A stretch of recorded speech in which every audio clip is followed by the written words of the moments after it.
Good morning. मैं Rajiv Dubey, department of history, intermediate, Jamshedpur cooperative college, Jamshedpur. हम लोगों ने इसके पहले यज्ञ परंपरा के बारे में देखा, वैदिक धर्म में क्या क्या जटिलता आई थी जिसके चलते लोगों का वैदिक धर्म से मोह भंग हुआ, लोग वैदिक धर्म को छोड़कर दूसरे धर्मों की तरफ पलायन करने लगे। आज हम लोग देखते हैं चार्वाक दर्शन।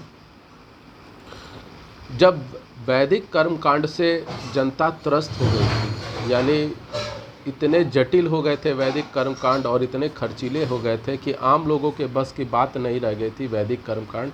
तो जनता जब उससे त्रस्त होने लगी, दूसरा उसमें एक था जन्म मरण का जो इस आगामी जन्म के फेर में पड़कर वर्तमान जन्म में चिंतित रहना, यानी कि अब हम इस जन्म में जो क्या कर्म कर रहे हैं, अब इसका फल वो अगले जन्म में मिलेगा, ये सोच कर कि अगला जन्म मेरा कैसा होगा, क्या होगा, ये सोचकर लोग और चिंतित रहने लगे, दुखी रहने लगे। ऐसे में चरवाक मुनि ने अपना दर्शन लोगों को दिया, यानी अपनी बातें लोगों को बताई।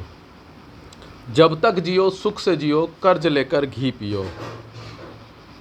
यानी जब तक जियो खुशी से जियो, और जब मरो तो उसके बाद कर्ज लेकर घी पियो। तो इस प्रकार भौतिकवादी चरवाक ने मानव को परलोक की चिंता छोड़कर इहलोक में आनंद पूर्वक जीने का मार्ग दिखाया। यानी कि चरवाक ऋषि ने कहना चाहा कि जब तक आप जीवित हैं, आप जहाँ जीवित हैं वहाँ के बारे में सोचिए, वहाँ खुश रहिए, उसके बाद मरने के बाद में क्या होगा कौन जानता है।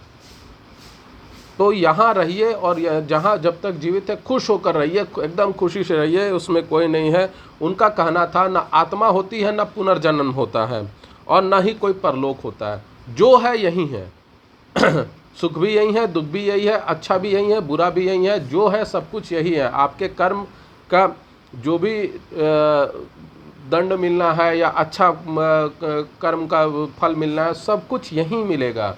जब जीवित है तभी सब कुछ होगा, इसके बाद में कुछ नहीं होगा। तो ये सभी चीज़ें चार्वाक मुनि ने बताई। उसके बाद भौतिकवादी अजित केश कंबल, ये बौद्ध परंपरा के परिचायक थे। 523 ईस्वी पूर्व में इनका जन्म माना जाता है, इनका काल माना जाता है। अजित केश कंबल को गौतम बुद्ध का समकालीन माना जाता है। त्रिपिटक में इनके दार्शनिक विचारों का उल्लेख कई बार मिलता है। त्रिपिटक बौद्ध साहित्य से जुड़ा हुआ पुस्तक है त्रिपिटक, जिसमें उनका कहना है कि दान, यज्ञ, हवन सब व्यर्थ है, लोक परलोक कुछ नहीं है। मनुष्य 4 तत्वों का बना है। जब वह मरता है तब मिट्टी वाला अंश पृथ्वी में, जल वाला अंश जल में, गर्मी वाला अंश आग में, और सांस वायु में मिल जाती है। उसकी इंद्रियां आकाश में चली जाती हैं। जलाने के पूर्व तक उसके चिन्ह दिखाई देते हैं, जलने के पश्चात वह सब कुछ समाप्त हो जाता है। ये सभी चीज़ें भौतिकवाद अजित केश कंबल द्वारा बताई गई। दान देने की बात मूर्खों का उपदेश है। मूर्ख हो या विद्वान, दोनों ही शरीर छोड़ने के बाद एक ही स्थिति में आते हैं, मरने के बाद कुछ नहीं होता है।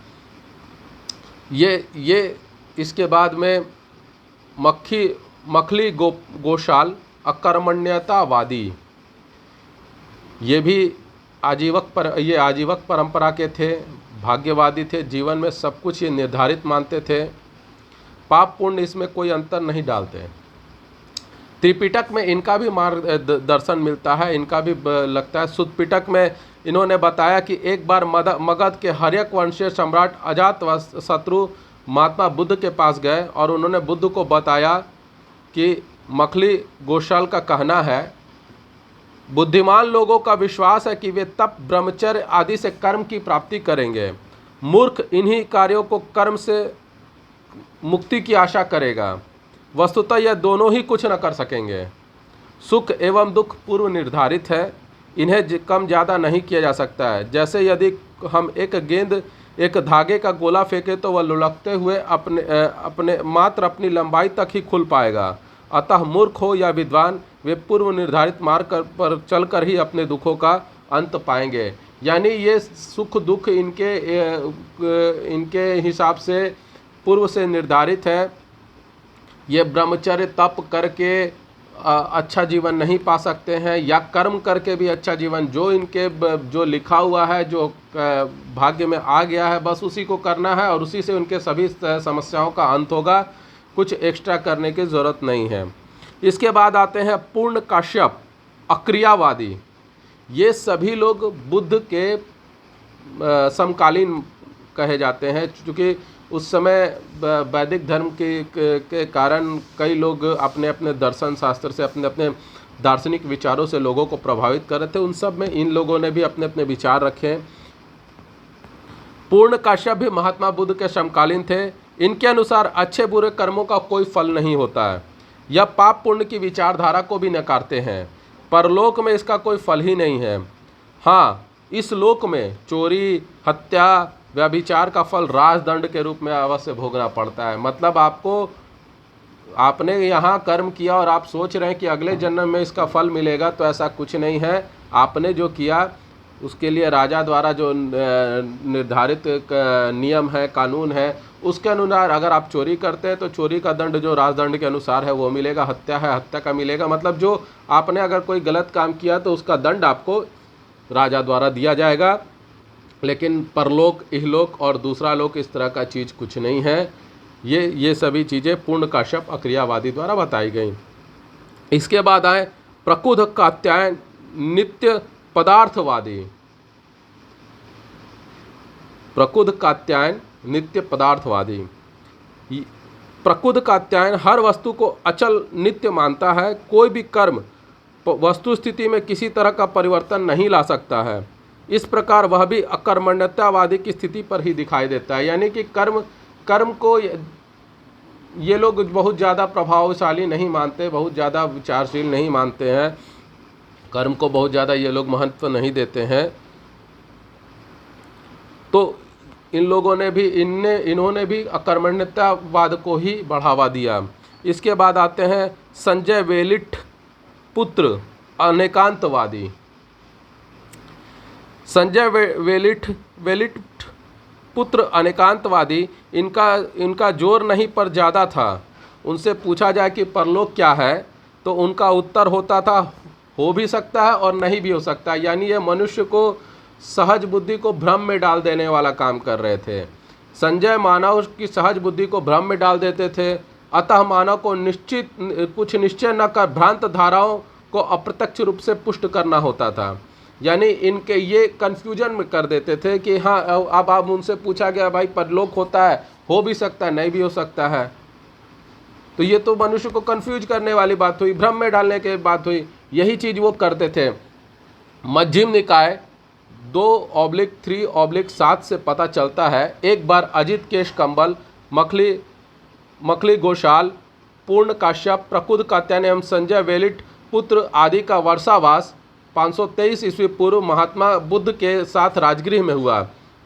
इसी घटना से पता चलता है कि ये सभी लोग बुद्ध के समकालीन थे। क्योंकि वैदिक धर्म में समय बीतने के साथ आई कर्मकांडीय जटिलता से जनता परेशान हो रही थी। जनता परलोक की चिंता में, पुण्य एवं मोक्ष की आशा में कर्मकांड में उलझ रही थी। निश्चित रूप से उस समय जो लॉजिक दिया गया कि पुण्य करना है, अगर इस जन्म में पुण्य करेंगे तो अगले जन्म का जो जन्म होगा वो बहुत अच्छा होगा, बहुत अच्छे जगह पे होगा।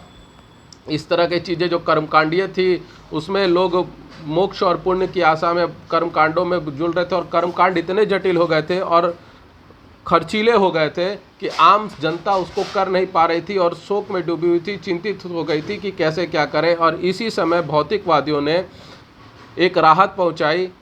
इसके बाद में इन्होंने जो अपना अपना दर्शन दिया, बताया, विचार रखे, वो उससे जनता प्रभावित हुई। और इसी समय में जैन धर्म एवं बौद्ध धर्म अस्तित्व में आए। और इसके अंतर्गत जो बौद्ध धर्म और जैन धर्म में जो सरलता थी, मानवीयता थी एवं मध्यम मार्ग था, लोगों को अपनी ओर आकर्षित किया और अपनी ओर खींचा। और कई लोग बौद्ध धर्म को और जैन धर्म को अपनाने लगे।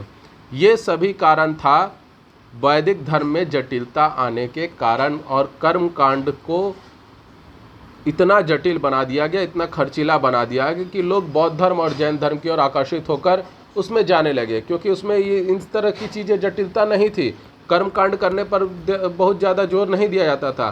तो इन सब चीज़ों के कारण लोग बौद्ध धर्म और जैन धर्म की ओर पलायन करने लगे।